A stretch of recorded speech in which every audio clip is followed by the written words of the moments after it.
Good morning, good afternoon, good evening, and welcome to the Oraculos True Divination podcast, where I bring you ancient wisdom for the modern mystic. I'm your host, Mychal A. Bryan, and joining me today, all the way from Cape Town, South Africa, is Mr. Rod Suskin. Rod, thank you so much for being here. Thanks, Mychal. Hi. Thanks for having me.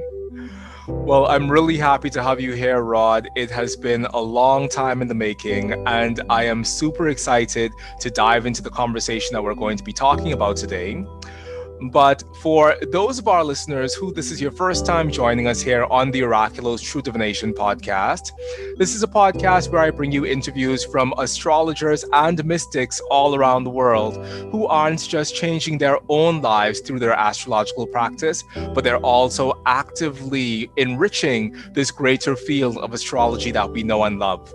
So if you want to be a part of the magic and the momentum that we're building here on the Oraculos True Divination podcast, give yourself a moment, go down below, hit the like button, but also subscribe to the Oraculos True Divination podcast and make sure that you hit the notification bell so that you receive updates of when I bring you these interviews each and every week. Now, Rod, once again, thank you so much for being here. And it has truly been a long time in the making because I think we were supposed to do this earlier in the summer. Well, I'm so excited because I think lockdown came like just after we decided. I was like, whoa, the world like headed off somewhere else for a while. Now, Rod, I have interviewed many people here on the True Divination podcast, and I have heard your name more than a few times. So you have been out in the world assisting astrologers, helping astrologers, teaching astrologers for quite a while. And I just want you to tell us a bit about yourself, Rod. Who are you? How did you come to astrology? And what kept you in astrology over these years? Well, thanks for giving me the opportunity. I don't want to rattle on too much about that, but mostly I kind of grew up because I always think because I was the last child, they didn't pay too much attention to what I was doing. They were used to it by then. So I was free to do things. I became interested in magic and in astrology. By the time I was 11, I started reading astrology books, which is not terribly unusual. You must have found a lot of people start around that age. And from there, I would start having increasing interesting experiences. I started growing herbal medicines in the garden when I was 15. I had nothing I could do with them when I was 15, but I just had this terribly strong urge to do that and continued studying astrology. So by the time I was in my late teens, 19, 20, I'd been already doing astrology for 7 years. So learning it that young, it really was like learning another language. It really goes in there. So that was great for astrology. The herbal medicine would also take me at the age of 19 to becoming a Sangoma, which I'm sure we'll talk about a little bit later on, which is an African diviner, shaman, healer. But the astrology path just would not go away. So I moved to Cape Town in my early 20s, and I got a job working in a video store, but behind the scenes, I would sit at the back doing astrological charts for people, and other people would see it and so on. And then I went into exile for a while in Europe to get away from the apartheid army, which was supposed to now go and kill our own black people. So I left the country, went into exile, and then in order to survive, I did astrological charts amongst all the English-speaking people I could find. I was living in Amsterdam. And so right from the beginning, it also had the sense of I could do something with this. When I came back to South Africa, still in the late 80s, I started practicing it professionally when I was 89, mostly because of my progressed moon, my own progressed moon, was coming over my ascendant. And I realized from how my chart worked that it meant now is the time to get like the spotlight on yourself. So I was 26. And so I did that. I decided, despite I had a university education, I was supposed to be becoming a psychologist and all of that, I went off and decided to become an astrologer from working in the video shop. You can imagine how horrified my parents were because they'd sent me to university, video shop, then astrologer. At any rate, I still managed to get away with it, not without a bit of conflict. left the country. I mean, I was clearly the child at the end of the list. There's like a little out there, a little wild. And I'd become a Sangoma also when I was 19, which they didn't understand. That was in the apartheid days when white people and black people had nothing to do with each other, except in that terrible way. So, you know, and there I was on the other side, at the end of the. So I was that child, and but so then I started doing astrology in 1989, before most people had computers and stuff. And it was because I had a computer and I'd been writing my own astrological software since 1979, when I was 16, when there was no such thing as astrological software. And so you could buy computers that plugged into your TV set. And because there was no such thing as software in those days for home computers, which were a new invention, a computer came with a book on how to program. And it just seemed natural at the age of 16 that if you want a computer, you've got to read this book. So I did, and I learned it. And I got this skill, which I still use to this very day, writing for iPhones and things. I was like, whoa, it was because of wanting to like make astrology software. So I started writing my own astrology software right from then. And many years later, that would get me an interview at Matrix Software, and I was 29 because of that. So, you know, all those seeds were planted at that very early age for me. It seemed as if that was the only way I could go. And after, you know, the Sangomas found me when I was 19, and you have no choice in that. It's a calling. They find you. It's a whole other story. I understood also, because they knew all of these things without me telling them, that since I was a child, I'd been having these interesting dreams, and since I was very, very, very small child, pre-verbal. And I was reminded of all of those things, and they did that by like reading bones, quite literally. So I knew everything was real, and I knew however much I denied it, and I did, I was one of them. I could see that I knew everything they were saying was true. I knew, how did they know I was growing medicine in the garden? They knew that because they had this green stone that came up. So it was like, whoa, but it was true. And it was so unlikely for them that they all like, it was a whole, so I always knew that whether I like it or not, this is my path. And I survived. It survived me in Europe, and it survived me. And because I timed it on my progressed moon, from the very first day I went solo at the age of 26, leaving the video shop, I got a 2-month waiting list on my very first day.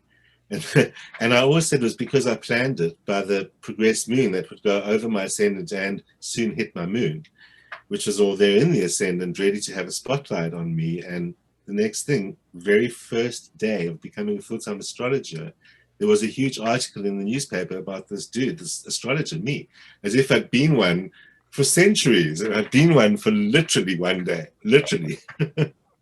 And it was just a confluence of serendipitous events that had everything to do with the fact that I had a computer, and nothing to do with the fact that I was some prodigy from, you know, the 17th century.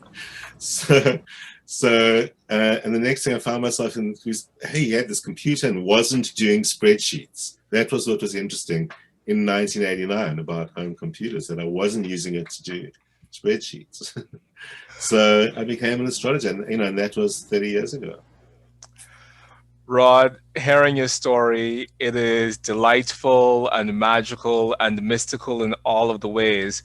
And I have never heard another person's story on this show. And I've interviewed many people, but I've never heard another person's story that has so greatly paralleled my own.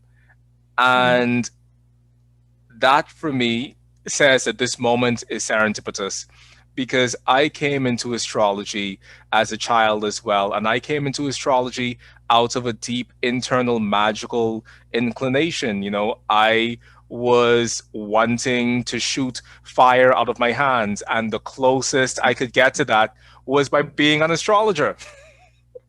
Exactly the same as me. So I did study magic when I was young, and I studied conjuring magic as well. I studied magic as in Kabbalah and Agrippa and all of that. And I studied magic as in David Copperfield and, you know, Harry Houdini and all of that. I'm sure you did that too. Precisely. I had this deep internal desire to live a magical life. And part of that was due to television and the programming. And then I also grew up through the Harry Potter generation. And I think that that has sensitized so many people to a concept of magic. And even though lots of people realize that it's not going to be magic of the Harry Potter variety, I think that there's so much emphasis in people's lives today in a magical direction, and a lot more people know that that's actually an option. Yeah, I think so. We've seen that even with just astrology, that all the stuff that, the media make trendy things, and New Yorker can write articles about how the millennial generation is back into astrology and make all their speculations as to why. But the fact is that culturally, astrology and things like astrology have always been there, will not go away.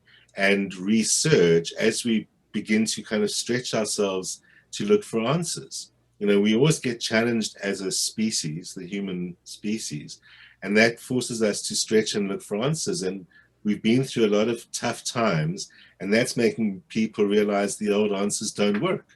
So they'll look back at astrology and at divination and at magic, because those worked for thousands of years. So it's like falling back on what our ancestors were always giving us. We live in an era where, until maybe right now, people have too much rejected what the ancestors, because everything was new and high tech, and forget the old, they knew nothing. Even astrology suffered from that for a lot of the 20th century. And trying to reinvent as if the modern knows better just because. And all of that experience means nothing. And that, I think, is what's coming back. And young people are realizing that you can look to other places for answers.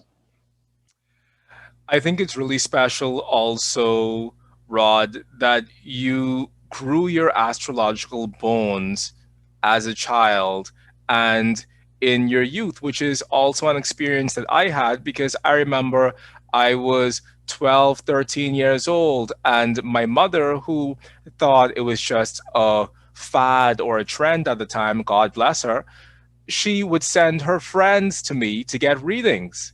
Hmm. my my very Christian mother would send her friends to my bedroom, to the bedroom of this 13-year-old child, to go and get readings. And then I think when she realized that it was actually taking on a momentum and this was becoming a life calling, then they had to call the pastor, then they had to pray for me, then they had to burn my books. I went through the whole drama of it, but I fundamentally grew my magical bones as a teenager. I had all of my clients as a teenager. So by the time as I was in my 20s, I was already teaching the astrology that I had grown and that I had practiced within me as a teenager. Because like you said, it's a language. And when you learn that language as a child, it sinks and it settles in your bones. Exactly. Like any other language right from the beginning. When I was 13 in the 8th grade, I confess to acquiring birth data of my 8th grade form teacher and kind of like selling information, exchanging it for candy and stuff like that to my classmates.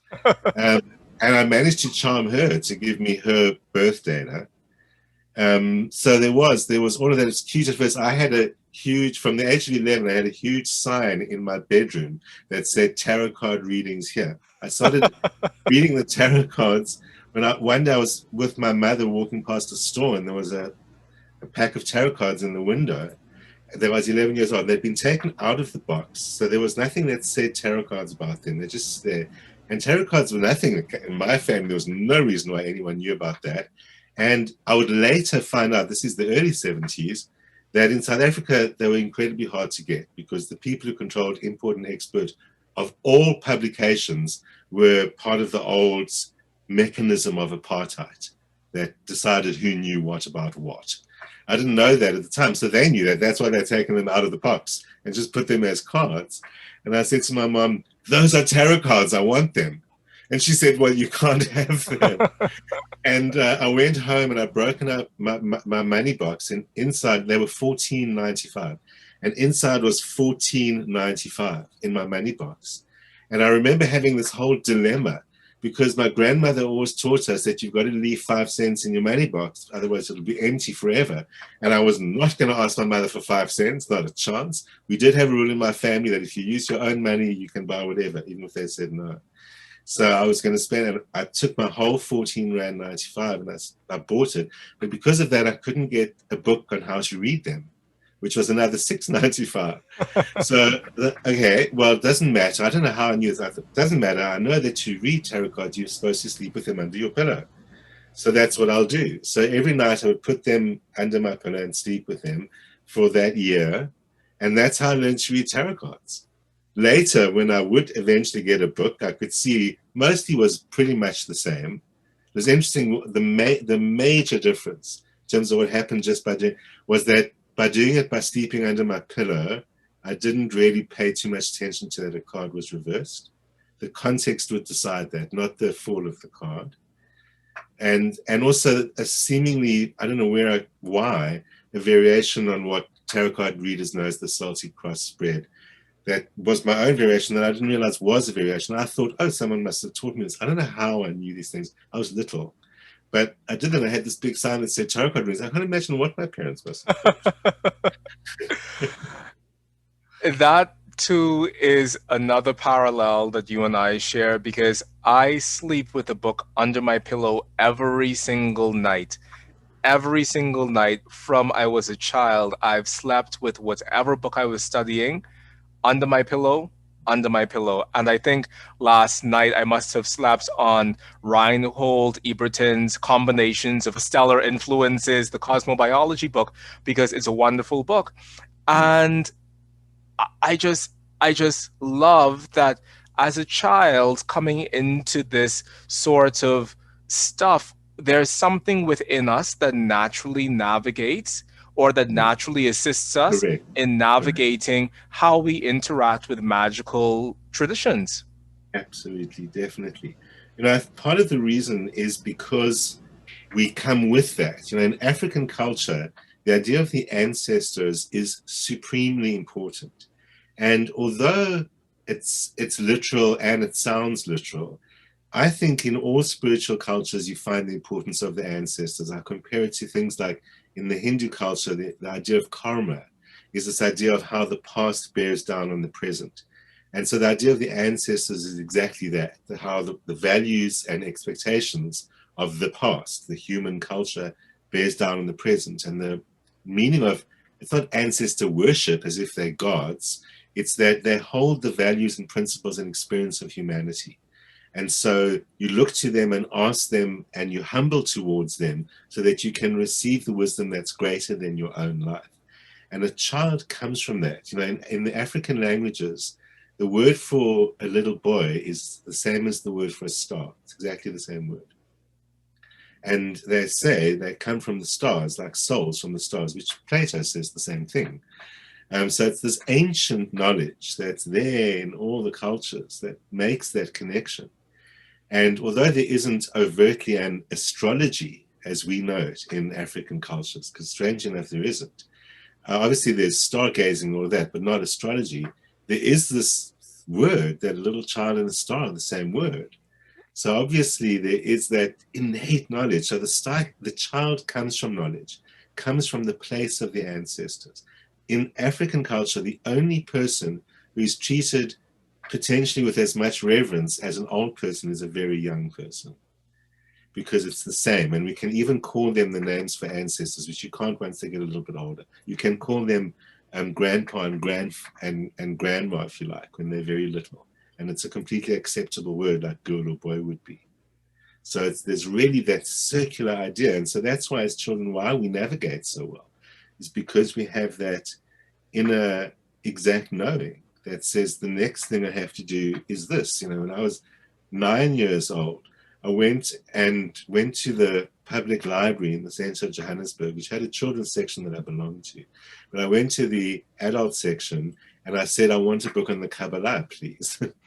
And they looked at me. I was little and looked down like, what? I said, please. So she took me to the adult library, and I remember that all the way down this, and she got a book on the Kabbalah, which she gave to me, and I could have that for 3 weeks or whatever.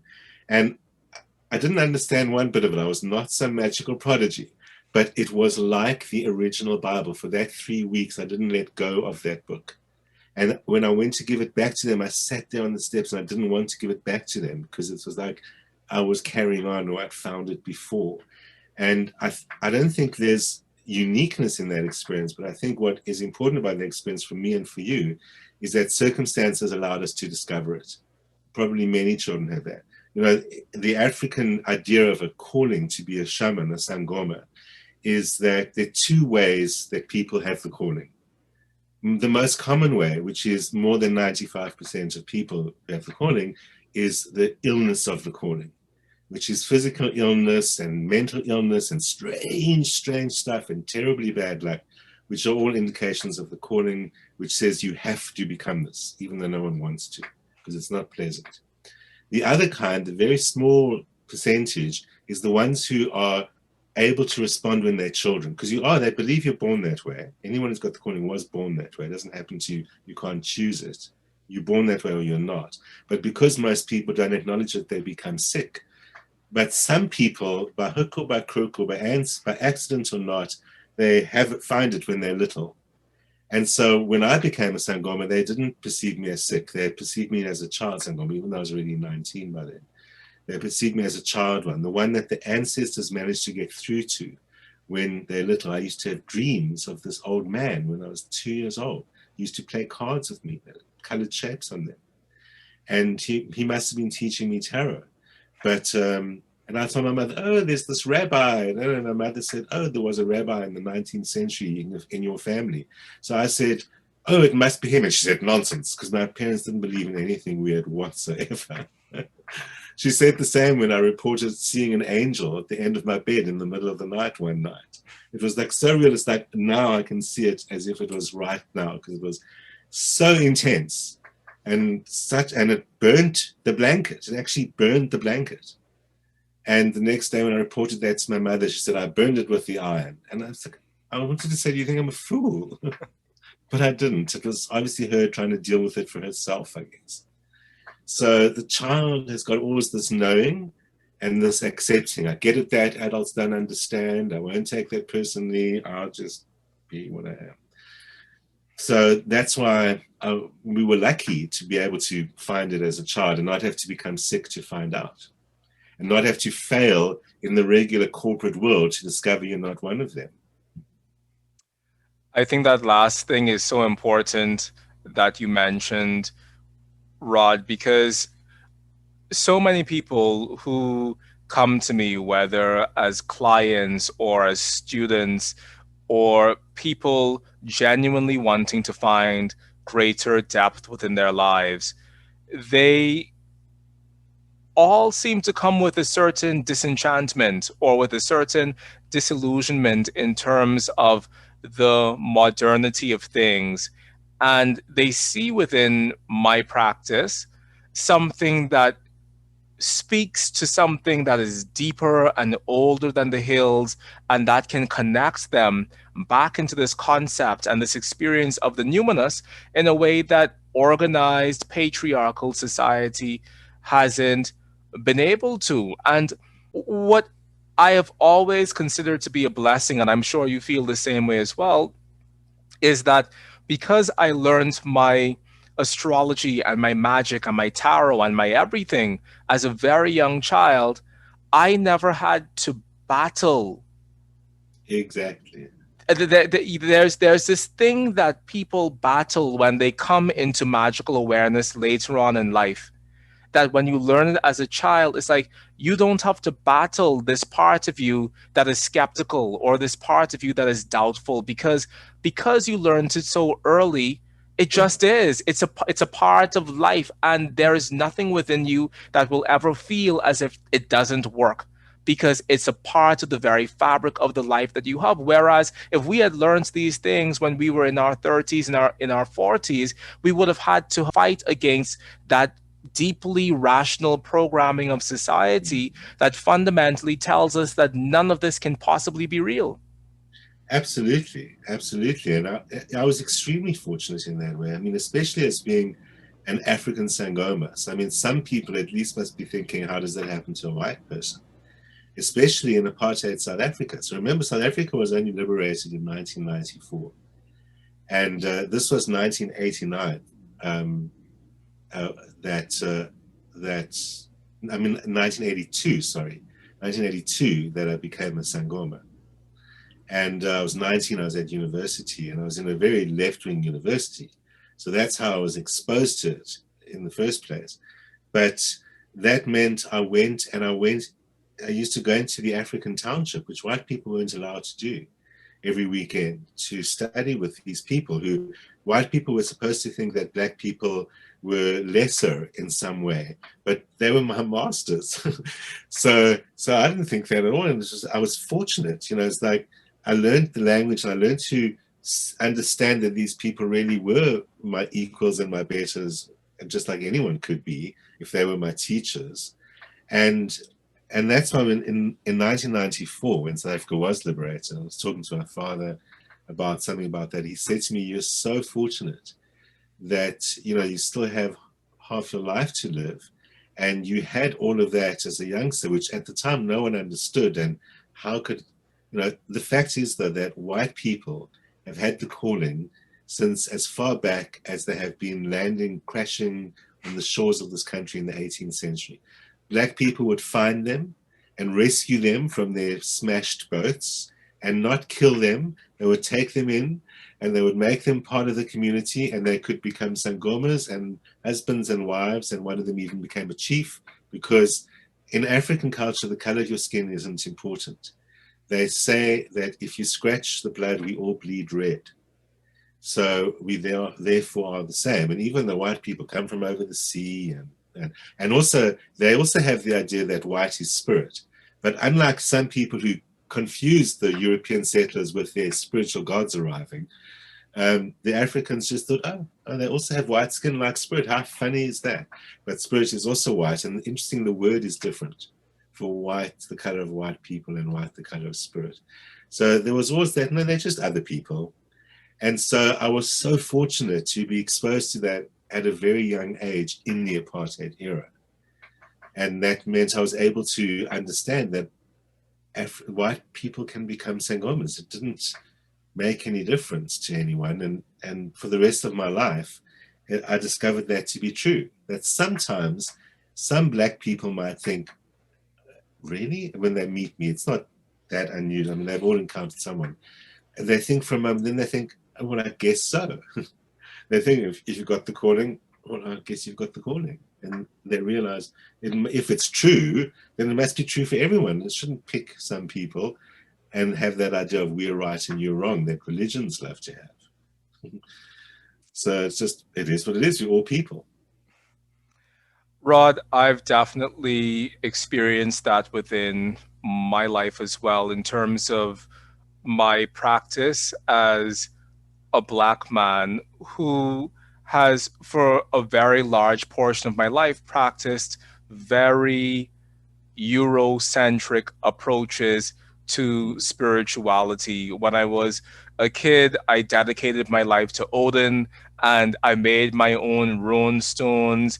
But I mean, I had that experience, and then even coming into astrology with the very medieval focus of my astrology, which then became a very Renaissance focus of my astrology, as I interact with the larger astrological community, I realize that it's an anomaly for me as a black person to have the depth of knowledge that I have on classical, traditional, ancient astrology. It's unexpected for me to be able to reference Abraham ibn Ezra, or for me to know where to find something in the writings of Guido Bonatti, or for me to have a frame of reference for who William Ramsey was, or Claude Dario, or any of these things, because that's just not languaging that's been Exactly. accessible to Black people. So who am I to have that? So I think that in every way possible we've been othered. At some point in your Exactly. life, you are othered and you are on the receiving end of, well, who are you and why should you have this knowledge? Well, what is it's true. We are othered, and I think that's always going to be the case. It's human history is like that. But at the same time, once we were initiating, so once you're a Sangoma, part of your obligation is that you have to initiate others. You have the calling if they come to you, usually because of dreams or illness.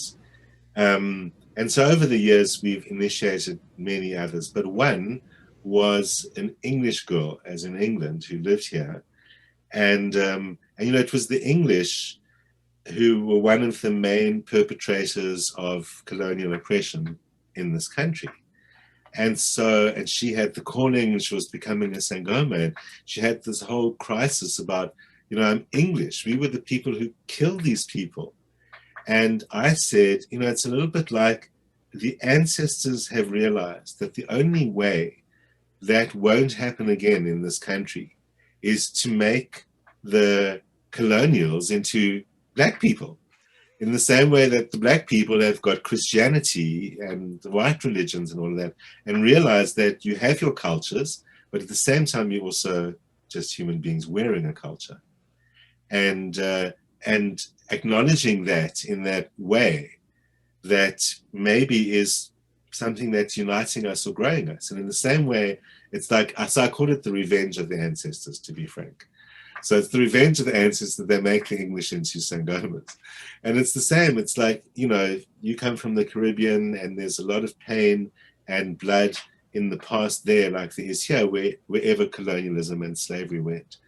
And as a result of that, it's the revenge of your ancestors who say, you thought the people here were good for nothing except slavery, were less than you, and all of that. Look at this. This man knows, culture and history and knowledge better than you did.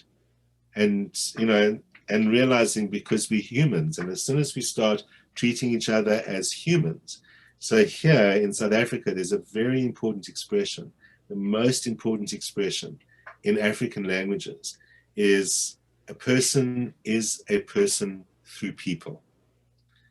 And the word Ubuntu, which people know because Mark Shuttleworth, a South African, made an iteration of Linux called Ubuntu that a lot of people use. And he was South African, and that's why he called it that. And that is the name for this philosophy, which means people. Ubuntu means people. And it's that philosophy, it's like namaste, so it's a person is a person through people. Only by how you treat other people is your humanity measured. The only measure of humanity is that. That can be the only honest one. We can talk lofty about principles and ideas, but in the end, what measures humanity is how you treat other human beings. And that's why I say under the skin, we all bleed red, because once we realize we are all the same, and these cultures are these beautiful things that transmit ideas of the ancestors, but that we can also share, and that can also grow, because people get so stuck into the idea of, it doesn't mean because the ancestors did it that way, now we must, that it's immutable, but because it isn't. But it happens through the human experience of growing and sharing and expanding, and about who it brings into the fold to do that. African culture is famously very adaptable, which is amazing, and that's why it's lasted so long. Now, Rod, there is something that you mentioned earlier about your progressed moon crossing the ascendant and meeting up with your natal moon, and that being a point where you knew that you had to really step forward in this sort of way in your practice. And once again, because you and I seem to have walked parallel paths, when my progressed moon came to my natal moon, which was roughly 2 or 3 years ago. Well, 3 years ago, really, is when I really stepped forward into the world and started doing this very public sort of work that I've been doing in terms of astrology for more people to see me and know about my practice, because I've been quite content moving around the Caribbean, spreading the good news of astrology, teaching people within this region of the world. But it was at that exact moment that my progressed moon came back to my natal moon that I moved out and that I moved into the world at large, essentially. But I'm bringing that up because this concept of the progressed moon is a fairly modern concept within the greater scope of our astrological tradition. So, what I want to ask you is what type of astrology do you practice? Well, because that I started in the height of 20th century astrology, I learned astrology in the way typical to most 20th century, that was quite psychologically based and around the 10 planets and even the modern rulers, and all that was typical of the late 20th century. And that was the best of what was known so far. But because I was a kid, and most books I had to get were from the public library, they had old, stuffy old astrology books there, which came from the 19th century. So even though some of that is already the theosophists who were already beginning to change astrology, and those occultists, I did then get to read the Raphaels and the Cephariels and all those dudes of the 19th century. So I did have an idea of what the tradition was.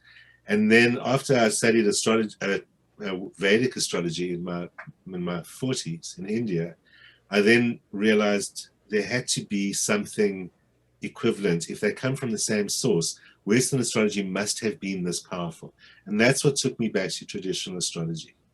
And fortunately, at the same time as it was experiencing the revival because of all the translations that the young generation were doing in the early 2000s, which was the most amazing development in astrology. So because of that, I realized there was a lot that was kind of misconstrued about 20th century astrology, but there's also a lot that's right. And so there must be a way to see the tradition as our very solid foundation. This is how it works and what it is. And judiciously look at what fits within its explanation of the world. And so for me, for example, the idea of modern rulers would be wrong, but the idea of Uranus, Neptune, and Pluto would not. And I understood that there's a strong place for those, and they talk about a slightly different astrology. Because they're so slow, those planets talk about astrology as cycles. The other ones are the expression of karma and fate and all of the other types of cycles that are more like hands of a clock that tell a particular time or something. But the point is that they overlap, but if ancient astrology is true, then it should be able to handle the modern planets. So I think, therefore, it does. Obviously, it does. If they're not seen, they shouldn't rule. In the ancient world, if you were to be a ruler, firstly, that's why they invented putting heads of rulers on coins, so everyone knew what they looked like. And also, right up until pretty much almost the present day or the present day, you had to go out and swan around the country as a monarch all the time so that people knew that was you and that you're alive. Otherwise, you couldn't be the ruler because someone else would usurp the throne in 5 minutes. Happened all the time. So rulership must be visible. No one's going to listen to an invisible ruler, except the Wizard of Oz. But other than that, no one listens to an invisible ruler. So you had to be very visible. So clearly the modern planets are not there to rule. And besides for which, they're huge, slow cycles, and their capacity to change history is clearly bigger than an individual. They're not nothing. But they don't rule. They don't need to rule. They're outside of that scheme. But they're not outside of this explanation for the cosmos that says things work this way. So they're invisibles and they're visibles. They can't therefore have the same rights as visibles or types of influence, but they do something else just as important. So for me, the astrology I practice, I call the 21st century understanding of astrology. It's solidly based in the tradition, but it uses that tradition to decide what of what has developed in the ensuing years still fits. Otherwise, it's another astrology. I'm not saying there's something wrong with all those other astrologies, like cosmobiology, or they've got different names for symmetrical astrology. I think it's even got a different name. And those kind of things, they're just other astrologies, and there are many astrologies. But within the Western traditions, we talk about it. I think like the orbs. So if you use a Moiety orb system, that by the meaning of astrology makes better sense than an arbitrary based on numbers one, but based on light, which is what astrology is about, then you can say, therefore, the outer planets have zero orb because they shed no light.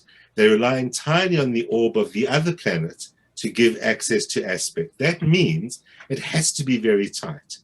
Otherwise, there won't be an aspect. That means that most people won't have an aspect with that outer planet. And that allows the outer planets to become personal. Otherwise, everyone's got them in the same aspects for decades.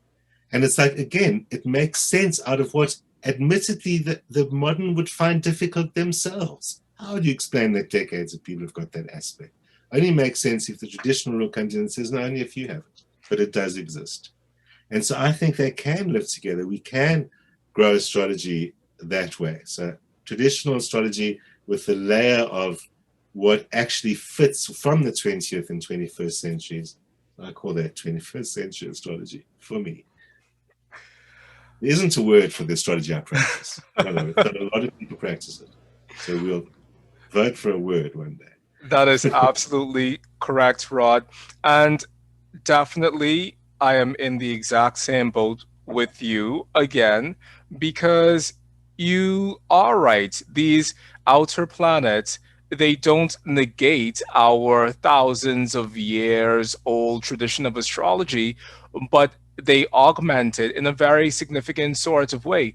And what I say to my students, especially because I teach astrology through teaching an introduction to astrology, then horary astrology, then natal astrology, because that method just seems to work for me.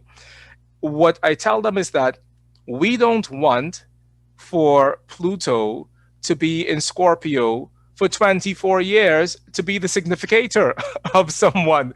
We want to hinge our astrology, especially this astrology of people and this astrology of soul and psyche. We want to hinge that on planets that actually move, because there is something liberating and emancipatory about practicing an astrology that allows us to see the movement of things within our lifetime. You're never going to see the movement of the outer planets that significantly within your lifetime to greatly personalize that, but we do see that with the inner planets and the aspects to angles from the outer planets and the aspects to the outer planets from the inner planets, and that creates a different sort of astrology. Because in my worldview of all of this, I tell my students that the outer planets are the real extraterrestrials. When we look up in the sky and we're looking for ET, the ETs are Uranus, Neptune, and Pluto, because for thousands of years, we have always considered Saturn to be another symbol of the earth, insofar as Saturn is this binding quality within the cosmos, and Saturn exerts this gravitational pressure that causes us all to fall in line with whatever our life story is. Saturn has always been seen as another type of earth, exerting a terrestrial influence on us, but anything beyond Saturn must be extraterrestrial because they don't play by our same rules. Exactly. And that's what allows us as individuals with the visible planets to have the very important functions that you just described, as well as be part of and connected to the greater and the ancestors. So we can look at things like Saturn, Pluto, and Uranus, Pluto cycles and think, wow, here we are victims of history. It's not personal, but there ain't anything I can do about that, because those outer planets who don't follow the rules, they don't listen to who's ruling, they don't rule, they just do their thing on these huge, big turns of history that force us to grow. And so that's why there's such great room for them, but we mustn't try and treat them the same. It's not relevant what sign it's in, because it doesn't care about what sign it's in. It doesn't follow rules. It doesn't need a visa. It just goes there. So, the other planets, if they don't have a visa, they end up in detriment and all sorts of things that happen. But as we know, those outer planets don't care. And so there's, as I said, there is that connection to the greater that comes through them. And even with astrology, we can say, what's the connection to the ancestors? We can see what happened when, Saturn and Pluto were like this before and been in their squares and oppositions. And we can see and understand our place in a greater context. But to understand ourselves, we need to look at the personal stuff. Most assuredly, Rod. And another thing that you pointed out, that the outer planets, they don't need visas. I think that that is a really brilliant way to talk about that, because something that I always say is that the outer planets, they don't care about us in the Exactly. personal sort of way that even we look at Saturn and we say, oh, Saturn is cruel and miserable and all the things we say about Saturn. But Saturn, insofar as he is a gatekeeper of this terrestrial universe, Saturn does care about us, but it's at a very different level. But Uranus, Neptune, and Pluto, they don't care about us because they are these titanic forces of nature. Neptune doesn't realize that it's your specific house that's being washed away when he sends a tsunami, because Neptune isn't even aware of the sort of microbial life that we have here on Earth. Neither does Pluto, neither does Uranus, because they're operating at the same level as us. How many of us have stepped on an ant only to realize much later that we stepped on that ant, and to say, oh, wow, sorry for that ant, but we go on living our lives because the life of an ant is so minuscule when compared to our greater titanic life within ourselves in relation to that ant. Exactly. And that's why astrology, a lot of its wisdom is that if you appreciate that, then you can understand, like, for example, people have been speaking this whole year about how unprecedented all of this is, this crisis. And I keep saying there's nothing unprecedented about it at all. The planets have been like this before. The world has been like this before. It's just in slightly different ways or in variations. But if we stop being so willing to forget about what happened and realize that no, it is precedented. Let's have a look at when Saturn and Pluto were square some time ago and what was going on, and actually try and learn from it. I don't know that we ever will, because it's also in our nature, but that's really the point that astrology is trying to say to us. You might be an ant compared with the outer planets, but you still matter because you are part of that. And so therefore there's an answer from the past if you want it, from the ancestors. So, Rod, question. And I think it's a really important question because the two of us, we are obviously homegrown on traditional astrology. But how do you feel when you see so many of our colleagues who are stone cold, ride or die traditionalists through and through, who are essentially trying to contextualize, for example, the things that have gone on this year in 2020 without using or paying attention to Uranus, Neptune, and Pluto? How do you feel seeing astrologers within the 21st century who are trying to make sense of these massive cycles of change that we have recently been through without taking into consideration the outer planets? Hmm. I think, as we said at the beginning, astrology is a language. And there are many people who could be adept at a different language and able to express themselves and express what they need to express just as efficiently as your language. Same time, there's some languages that are better at some things than at other things. So we think of, say, French as poetic and English as more practical, or whatever. So for the most part, I think those astrologers are fine if they're expert in their own language.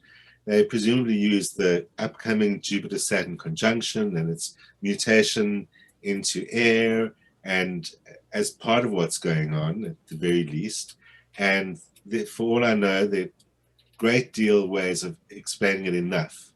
I do think that in these types of change, at least for the modern ear, it is better to use a somewhat modern language.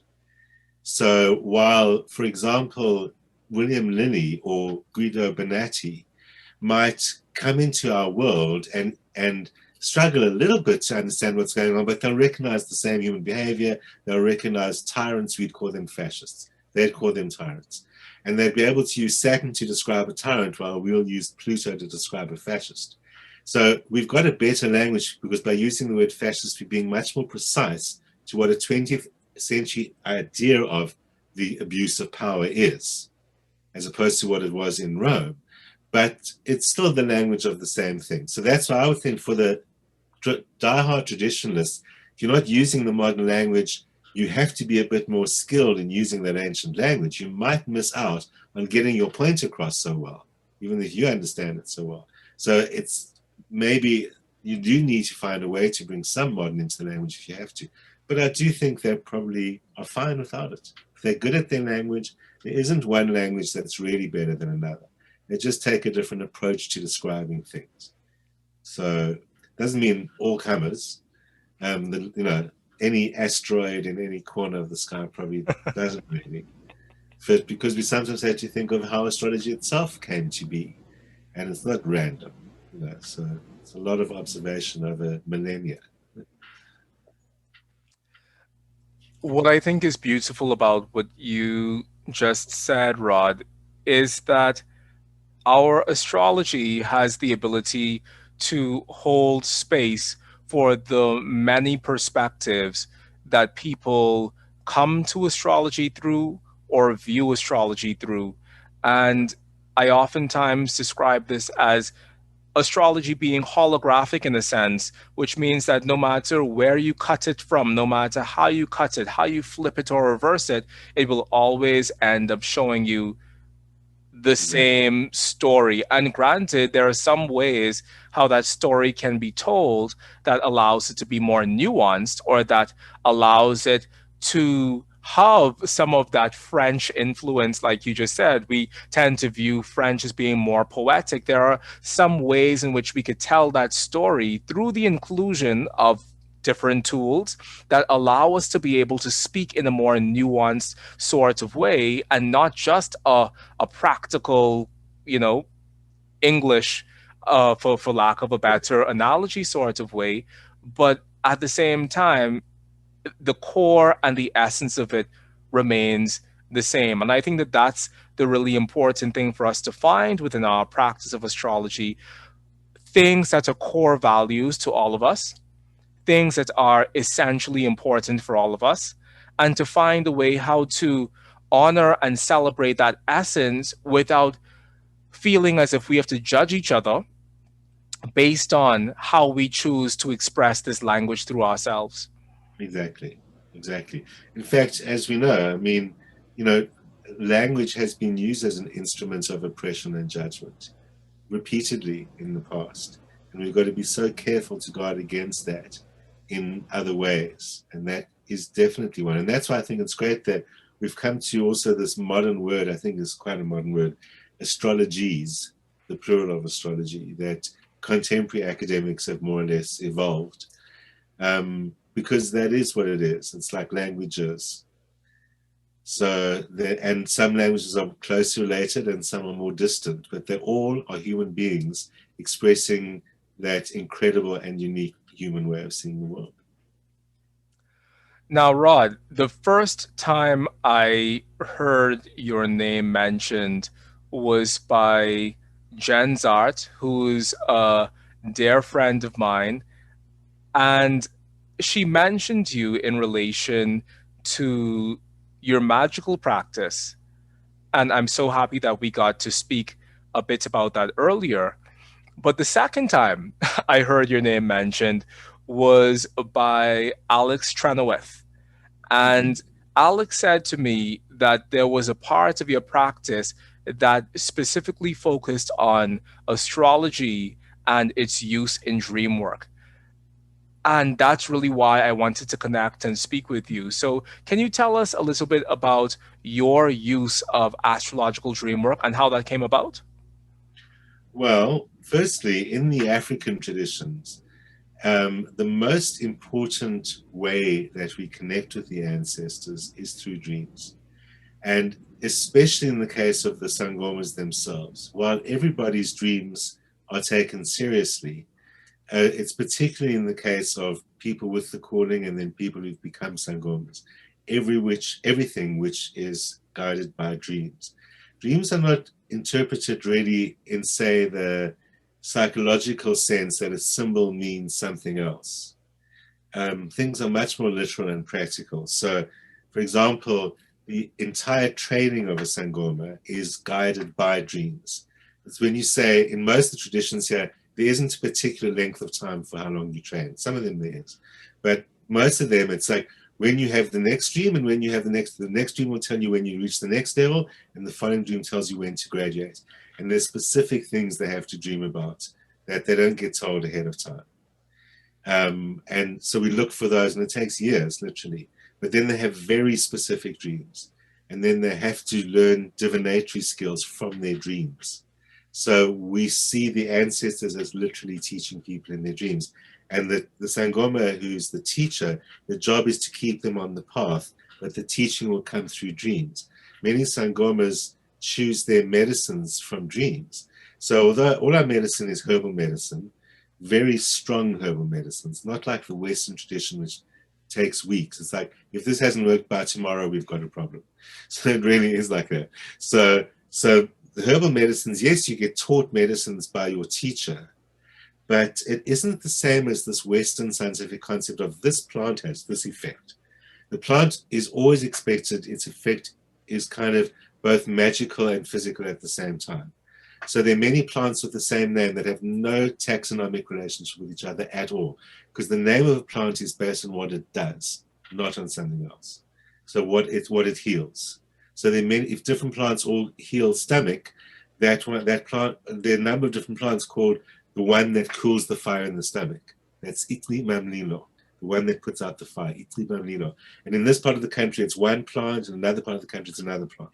But it also might be that you have a patient that comes to you and you have a dream before they come of a particular tree in the forest that you will find the medicine you need. Might be a plant you've never seen before, and you go and take that plant and you give it to them. You know, the Western, they could die. You don't even know what that is. There isn't this chemical idea. It's magical.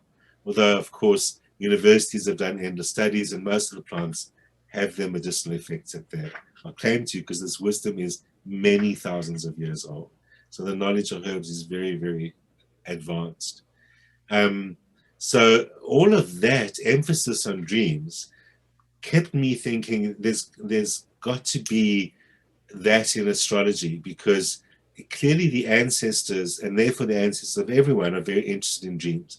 And we know that's true in all cultures. Dreams have always got some kind of special place, or at least mention, but many cultures. And certainly in the Western cultures and Middle Eastern cultures that produce astrology, dreams are very important. So I knew there must be something about dreams in the tradition, because they must have had the same question, what does my dream mean? So in the African way, we've got ways of interpreting the dreams, and it's very practical and related to circumstances and ancestors and all of those kind of things. And in astrology, of course, we've got the planets as our language. And so I started finding a lot of it, actually, I did find in Banati. I have discovered, you must have discovered, there are many corners of Banati that for some reason people seem to miss or pass over or something. I mean, but I'd admit they're corners of Lily that are. You know, so I read Lily for years, but I remember once taking one of my students to our homestead in a remote, we've got a homestead in a remote rural area, very traditional area where we practice very traditionally. And, you know, it's only the language is spoken there. It's, you know, there are no white people there as well. So he had his Lily with him. And so we sat there in a hut, in a mud hut for weeks on end, and he would study his Lily. And every now and then he'd say, oh, you know what Lily says? And he'd say something, and I think, I've read Lily 100 times. Why do I not know what he's talking about? That's why I would say Lily is a lifelong resource. It's so full of treasure. And of course, Banati is like that. No matter how many times you read it, you think, I didn't realize it said that.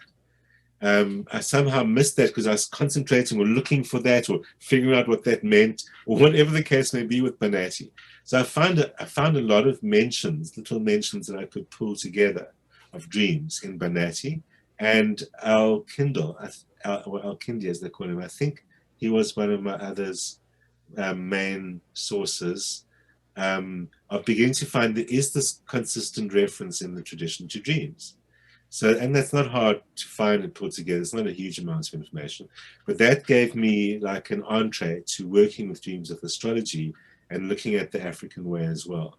I think about, with astrology, I often think about how does it describe the African medicines? You know, it describes European medicines as the four humors and the interaction of the various elements of nature in that way. African medicines should be able to fit into these categories because they have the same effect. So that always interested me. Although, as I said, the African medicines, it's more difficult because they're based on, they're grouped according to effect, not according to any relationship with each other. So, you know, South African cosmology, African cosmology is the only cosmology in all of history that is based not on a creation myth, but on a healing myth, and is based around the idea of healing, as opposed to the idea of creation or origin or something like that. Although it has stories about that, the basis, the center is the purpose of the world is to kind of heal itself, to create healing, because human beings suffer. So that's like the origin of it, which is very interesting, very different idea. And that's why plants are named that way, not according to something else. So then it makes sense as to why plants are named that way, because that's such the most critical function in the universe.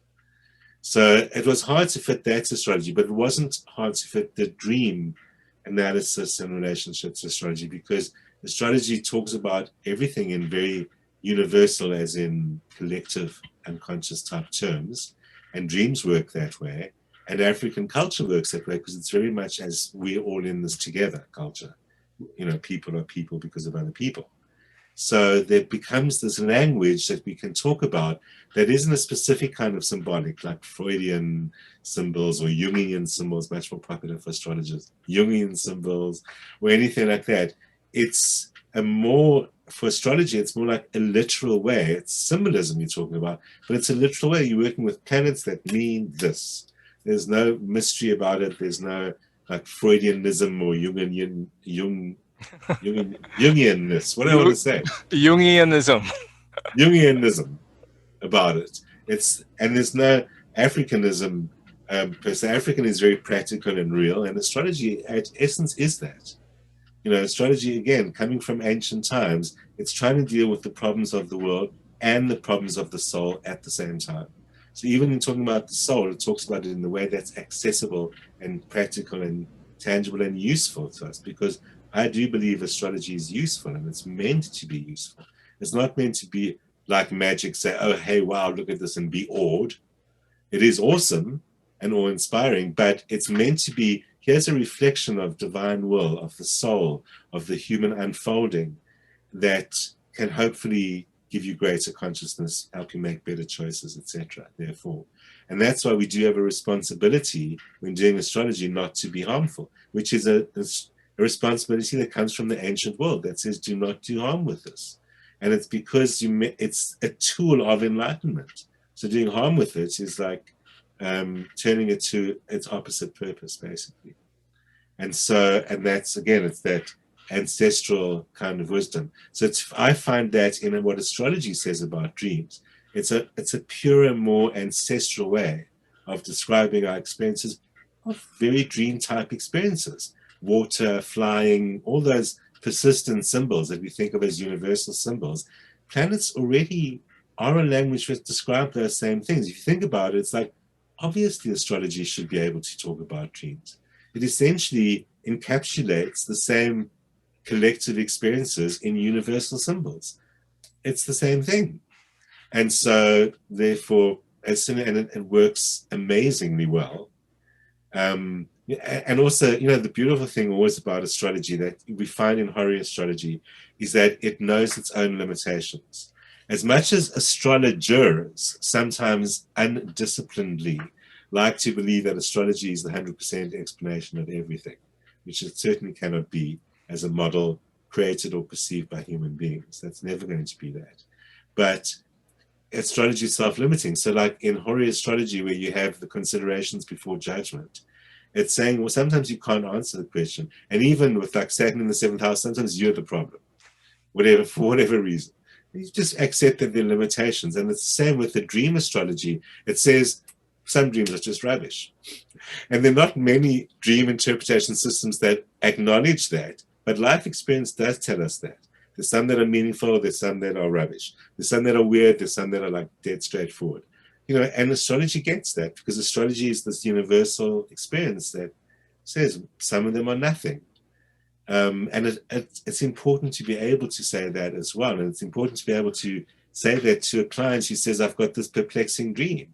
Sometimes you get to say, that's all it is. Enjoy the puzzle. Sometimes you get to say, it's because you worried about your child and you actually don't have a space to talk about that, and it's coming out in your dreams. Astrology is very clear on that pre-psychological way of saying that. And then, of course, following this kind of way of doing astrology, including the outer planets, I began to speculate Uranus, Neptune, and Pluto, how do they fit into that? Because following the tradition, which is a lot, of course, around the ninth house, but not exclusively at all, it does use most of the houses. But there's to do with the rule of the ninth house and things like that are obviously in there. And so if you follow the ancient rule, it says, okay, well, if Neptune or Pluto or whatever finds itself in there, and we apply the rule, what happens? And it works, using what we would consider pretty standard ideas of what those three planets refer to. So again, using the universal symbolism of the modern mind. Because I think what we do have to acknowledge, and for me, why Uranus, Neptune, and Pluto do make such a big difference, is that there is no doubt that the difference between, well, one of the core differences between the ancient world and the post-enlightenment world is this notion of individuality in a very different way than it was in an era where slavery was possible and where class and caste had a stronger grip than they do now. They still have it, but they had a much stronger grip, and it was okay. So that ancient world that was demolished with the gradual ideas of liberation that started in the 18th century and individuality and so on that we associate with Uranus, and why our stories of Uranus are a little bit different from the myth. It's because we're telling our own story in the history of what happened. We're not just blindly accepting the myth. And we became more individuated increasingly from the 18th century and not really before that. And so that's why they are important, because they describe a modern way to talk about ourselves. We're not different from our ancestors. The ancient Greeks would recognize us clearly because we can recognize them so clearly. So they must be able to recognize us. But we've got such a different language that we have to find a space for that. So the same is therefore true in dreams. That part of how we understand ourselves, how can I suffer from a fear of losing my boundaries, from issues that we would consider to be contemporary issues. Our ancestors suffered from the same issues, but they saw them differently.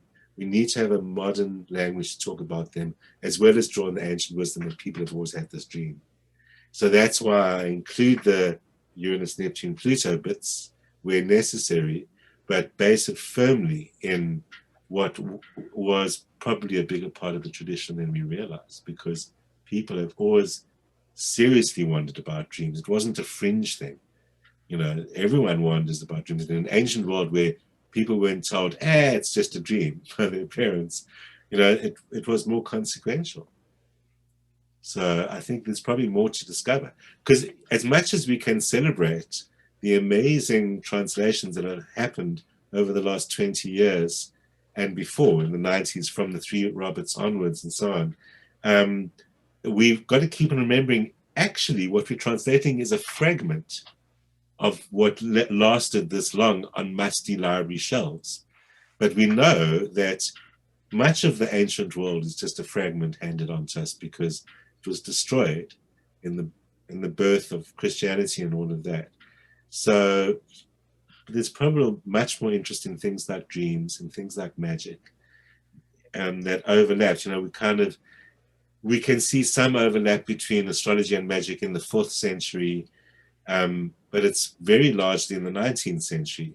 And part of the reason, as you know, is that the occultists of the 19th century, who were rebirthing occultism, were also essentially a social and political movement of taking ownership of belief back and of practices, ancient practices and all of that. And we know historically they deliberately, and also socialist and Marxist organizations deliberately enticed astrologers, because they knew they were liberal in their thinking and hearkening back to a different time and all of those kind of things. So as I said, so that's why we need this in our language, but there's a lot more that we have to understand about what our ancestors were doing. Rod, earlier you mentioned that you spent some time in India studying Vedic astrology. And what you and I both know about Vedic astrology is that it is a very robust system that isn't purely astrological. And there are many components that may be astrologically related that are interwoven into the body of Vedic astrology, such as chiromancy or palmistry, the reading of palms, as well as numerology, as well as there's even a geomantic version called Ramal astrology as well that comes out of this Vedic tradition. So the Vedic astrologer has, it would seem, far more tools at their ready disposal than the Western astrologer. What are some of the things that you admired essentially about the Vedic approach to astrology that you think more of us within the West can learn from should we take that same approach? I'm pleased you asked that question, because that was really the motivating issue for me when I came back from India. So while I was in India studying Vedic astrology, and I'd studied some of it before I went to India as well, I had a bit of a kind of identity crisis as an astrologer. And I thought, I'd been doing Western astrology for over 20 years already by then. And I felt almost as if I'd been doing the wrong thing and had been lying to people. Because the thing about Vedic astrology that struck me so was that it came along with a worldview to explain itself and to explain like what to do about a problem in your chart. Not just remedial measures, which they're also famous for, but a context to understand why this is, you are the way you are, this is happening to you, and what kind of cultural appeals you have to do about that, or cultural ways of understanding that. And we lack that in the West. And we do mostly through the various kind of, let's call them accidents of history that have happened in the Western trajectory of astrological thought and related thought that, as we know, from the 4th century onwards, was increasingly oppressed and squashed. And then with the increasing rise of Christianity, would also get swept into the destruction of much of the ancient wisdom, and would suffer an enormous second blow when it finally gets back into Europe in the beginning of the second millennium, more or less. Soon after that, the Europeans decide to cleanse it of its Arabic, which was actually, the Arab cultures had so generously preserved the ancient wisdom and improved it with their brilliant knowledge of maths. So there they had, and it was cleansed randomly and barbarically, as we know. So it suffered another onslaught. And so it was chopped and hacked and divorced from belief systems, because it was almost like, and it's sometimes said like this, the reason why astrology managed to survive despite everything was this unspoken agreement with the church. Where the church can have the soul, we'll have the body. And so they became interested in medicine and the very mundane world. But really, so astrology wasn't allowed to engage with the spiritual anymore. Even though early Christians could see them connected, it was torn asunder. So I also struggle to, on what basis do we give advice to our clients?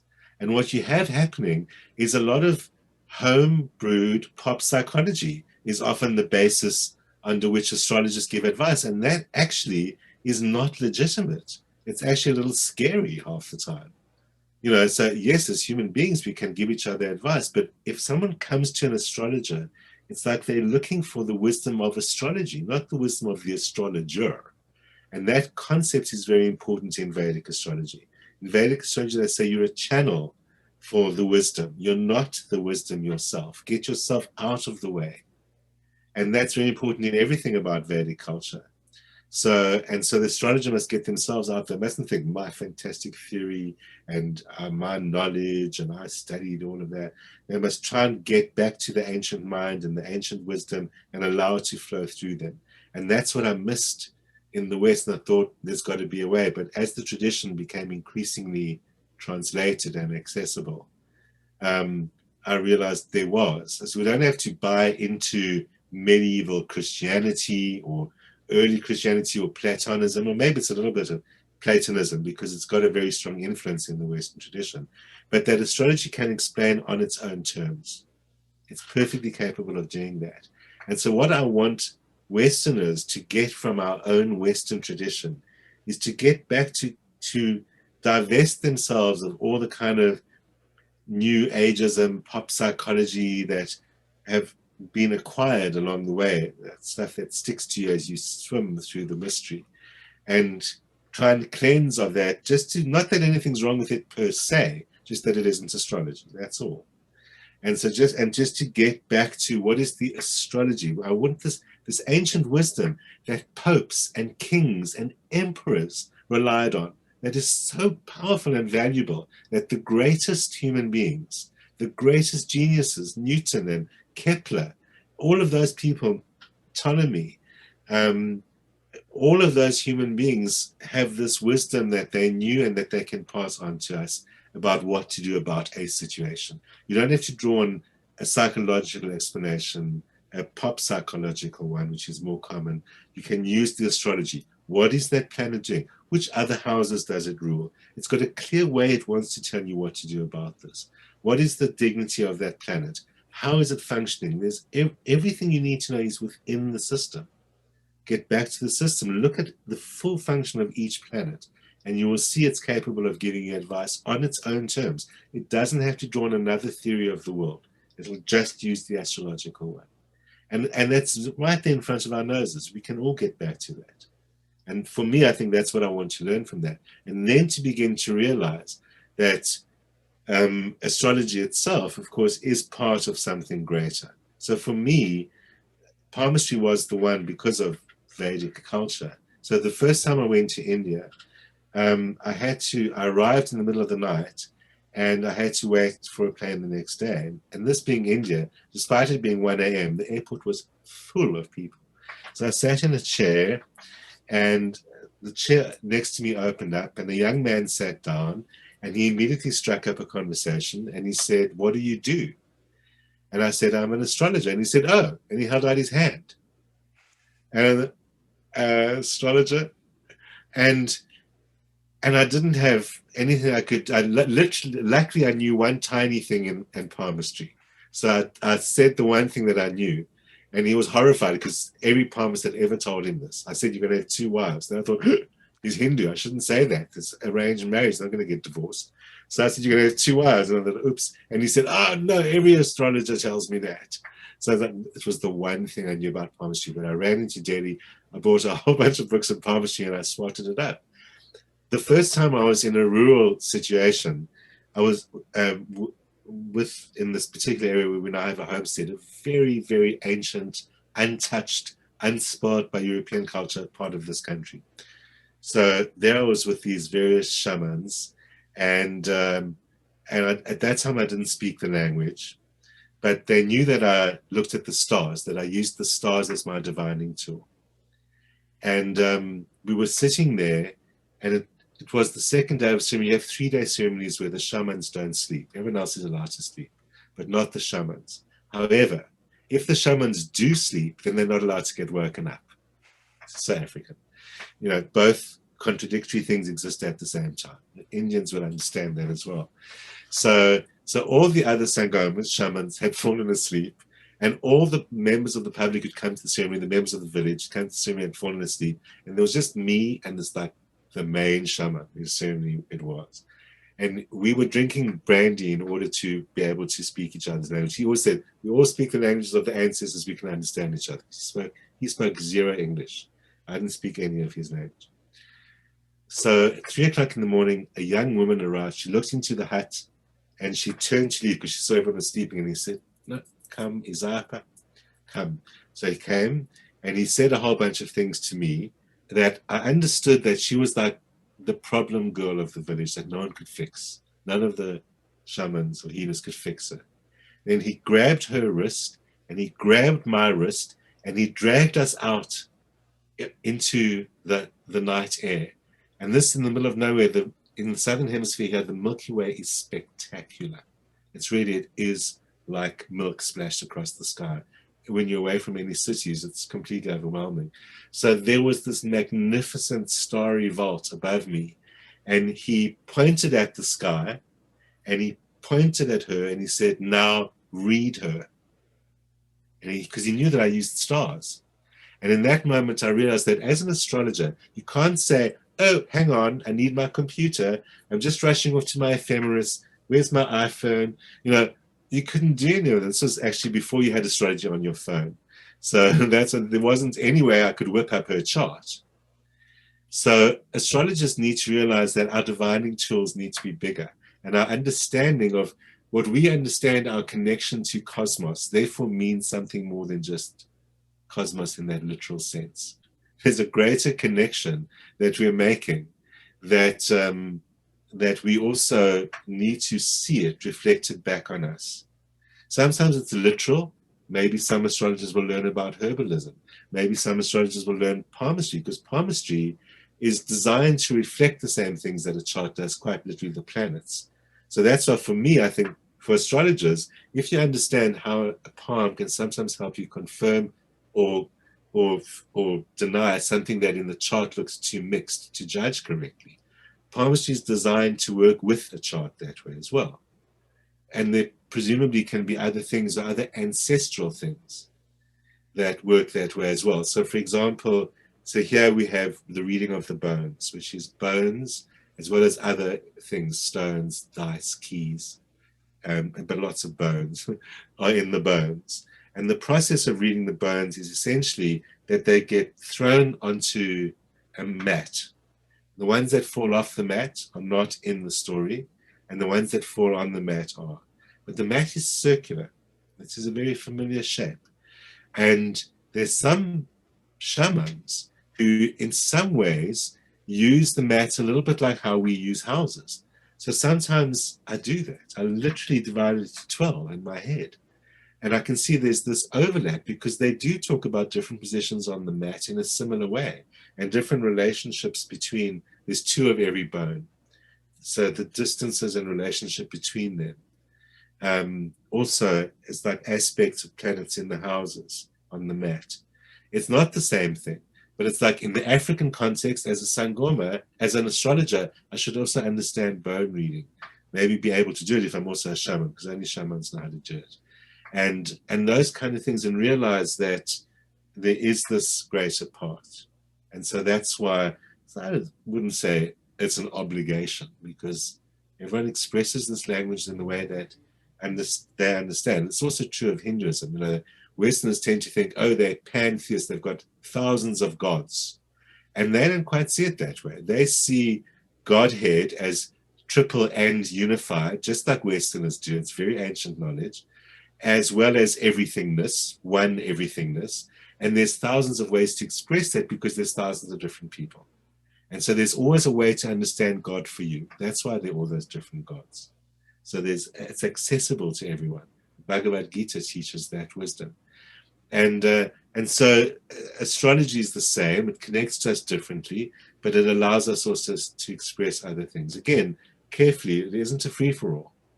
But we must use the wisdom of astrology that says, recognize the ancient symbol in something else. It's not any old symbol, but it's there. You'll find it in something else. I always used to say, if our ancestors had been watching the leaves falling from the trees instead of the sky, they would have invented an astrology of leaves.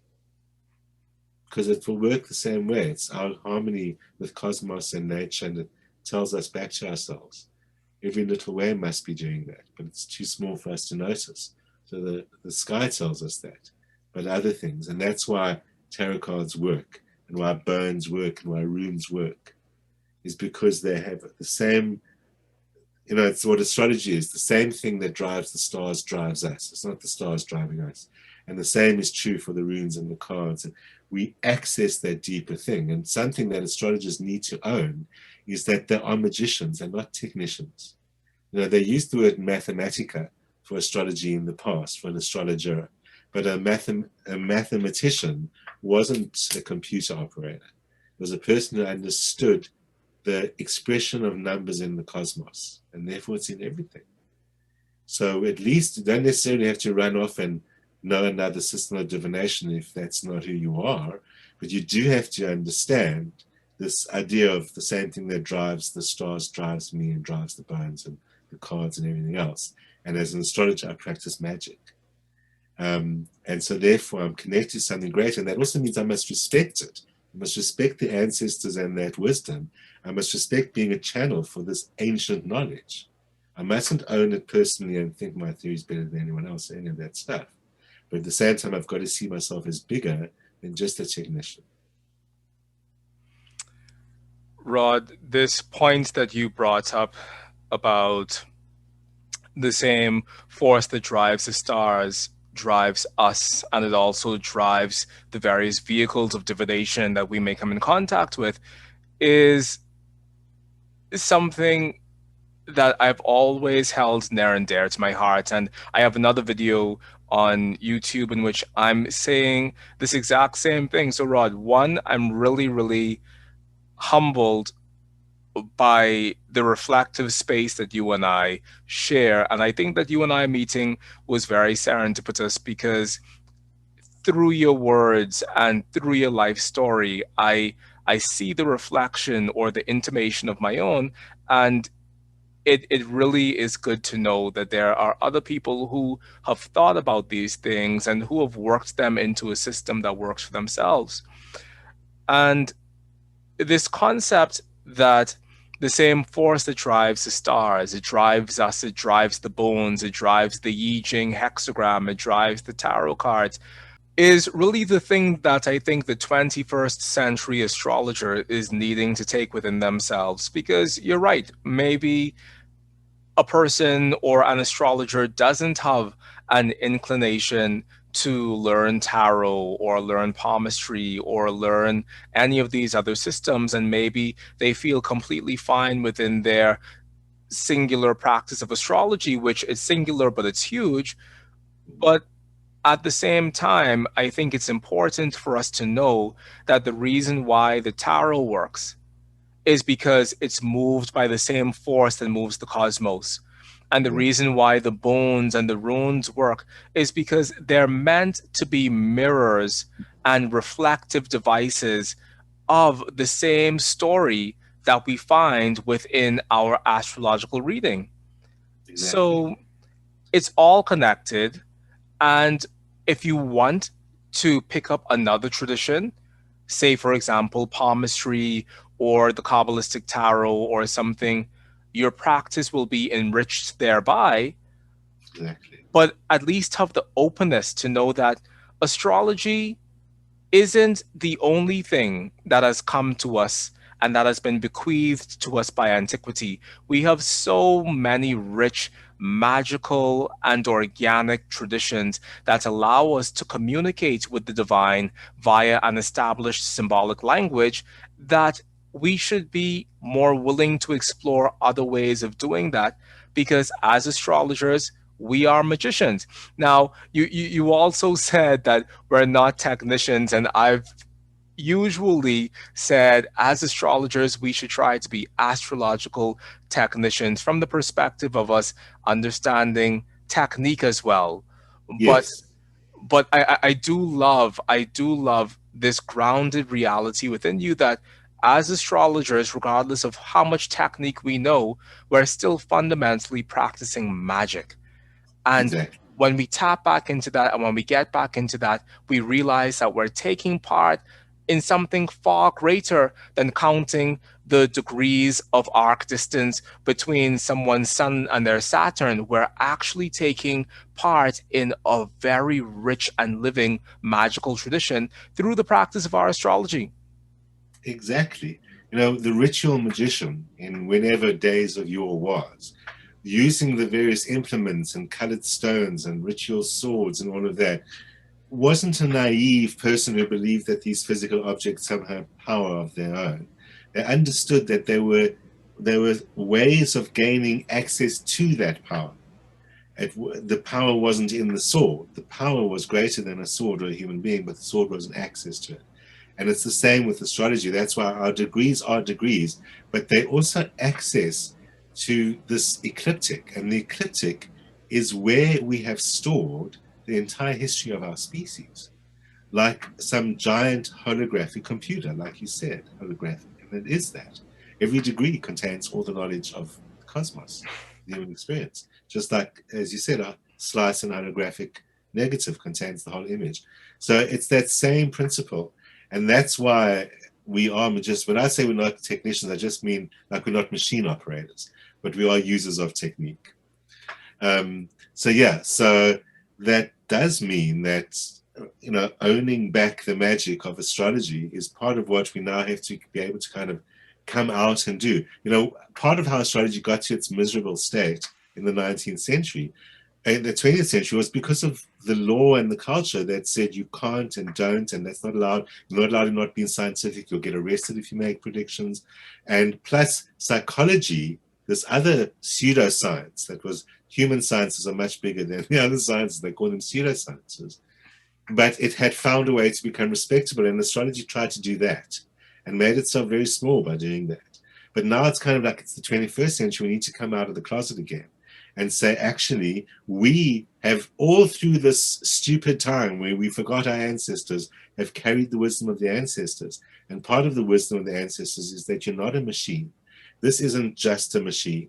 You're connected to an ineffable. And this is part of your access to that language of the ineffable. And you must wield that the way a magician uses language. A magician uses language to invoke and access the divine, the very forces that shape the universe, through language.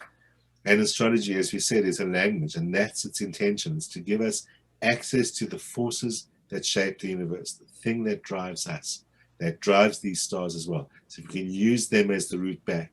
And to do that, you need to be a magician. Beautifully said, Rod. Now, Rod, for those of our listeners and viewers out there who are deeply inspired to take part in this magical and astrological universe with you, whether that's through a consultation or if that's through studying with you, tell us some of the services that you offer. And I also know that you offer a 3-year diploma program in helping people and giving them the tools they need to become professional astrologers. So I want you to talk to us about that as well. And ultimately tell us where we can find you and how we can reach out to you to find out more information. Cool. Well, as I've been doing readings always, I love doing readings because, as I've said a few times already, astrology for me is a practical thing that's meant to guide people. And although it's a beautiful thing to study in the abstract, it really obviously lives through human beings. So I do readings, and I do teach the 3-year diploma course, the intention of which, you know, I've been teaching for over 30 years, teaching online already for 10 years, was because people really just want to learn. I didn't myself want to be a teacher, but I discovered that turns out to be the thing I do best.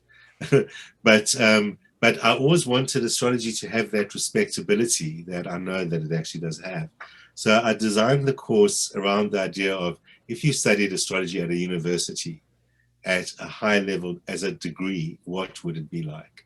So the course is a bit like that. So some people find it a little demanding or intense, but obviously it's astrology, immensely inspiring and huge fun. It's you know, I've got a lot of online tools for people. There's websites for them to meet and forums for them to discuss. And so it's a very lively thing, even though it's online and international. The students, by the end of the 3 years, they're crying when they have their last class. It's like they've been in the same room together for 3 years, once a week. So that's great fun. And as I said, for those people who go through the whole 3 years, it gives them a very, very good, solid confidence in practicing professional astrology responsibly. By responsibly, I mean drawing on the ancient knowledge, being sure of what you're saying, not guessing, not improvising, or any of those things, being sure how to use the astrological knowledge. So that's why the tradition is so important. That's the aim of my course, as this 21st century way of doing astrology, strongly based around traditional astrology, but including what we've gained from the modern tradition. All of which is on my website, rodsuskin.com. You'll find me there, and the information about the course, booking a reading, all of those things are there. So yeah, as I say, it's like it's the only the language I know best. So I'll always be doing it. So yeah, I've written a few books along the way and all of that, which probably aren't physically in print anymore, but people will find on Kindle. And stuff like that. But it's the astrology. That's what it's all about. For if you wanted to come for a reading as my African shaman side, you would kind of have to be here. It has been a challenge. Some of them have gone on Zoom this year, but that, someone actually has to breathe into the bones when I do a bone reading. We also, the tradition actually ended up also belonging to, through my husband, is an even more ancient tradition that just uses trance dance and stamping of feet to induce trance and read a person that way. Those things have to be done in person, so that you won't be able to book online. But you'll find that if you ever cross my path. Rod, thank you so much for sharing that information. And I'm going to put all of that down below in the description box so that our viewers and listeners can have contact points for you and your amazing magical work. And the work that you're doing, Rod, particularly because of my own deep connection to this concept that you have about teaching people a rigorously traditionally based 21st century astrology. I think that you are really on the cutting edge of the future of our astrological practice, because we're not just meant to be held down by the giants upon whose shoulders we stand. We're meant to use those giants who've gone before to give us the clarity, the perspective, and also the internal fortitude to interact with the unknown as we continue to charge forward towards the future. And I think that you, within the work that you're doing, to teach people, yes, the rigorous basis of a traditional astrology, but also give them the excitement and the electricity of being 21st century practitioners. I think it's truly extraordinary. So thank you so much for the work that you're doing in the world, Rod. Thank you so much. Thank you so much for speaking to me about it and giving me the chance to talk about it. It's been great talking to you, Mike. It's been an amazing privilege talking to you as well, Rod, and I can't wait to do it again. We will.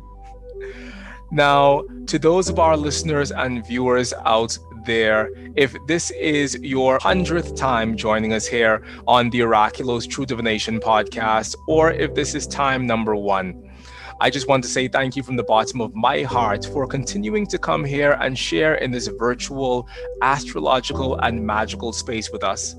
I receive your encouragement, I receive your feedback, I receive your support, but most importantly, I receive your love.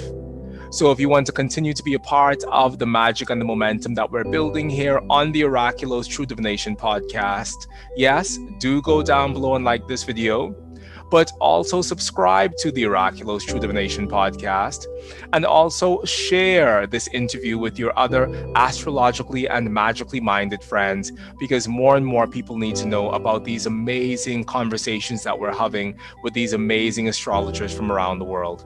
So, until next time, I'm your host, Mychal A. Bryan, wishing you lots of love, peace, and leaving you in hope. Until we meet again. Bye-bye. That's cool. Rod Suskin. Thanks, Michael.